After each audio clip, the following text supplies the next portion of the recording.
আসসালামু আলাইকুম বন্ধুরা, কেমন আছেন? চলে আসলাম নতুন একটি ব্লগ নিয়ে আপনাদের সঙ্গে শেয়ার করতে। এই যে আমি এখানে অল্প কিছু আটা নিয়েছি, এর ভিতরে বেকিং সোডা এবং লবণ তেল দিয়ে মাখিয়ে নিচ্ছি। এবার আমি এখানে একটা আলু ছোট ছোট সাইজ করে সেদ্ধ করে নিয়েছি।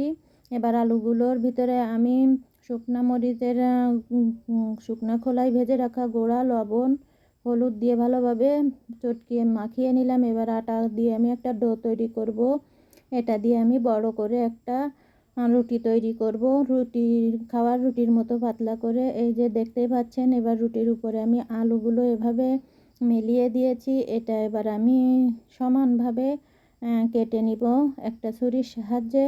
অনেকগুলো টুকরো টুকরো পিস পিস করব। দেখতেই পাচ্ছেন অনেকগুলো পিস করেছি। এবার এটাকে আমি এইভাবে মুচড়িয়ে নিব। নিয়ে এগুলো আমি সবগুলো এইভাবে এক এক করে মুচড়িয়ে নিব। এই রেসিপিটা করতে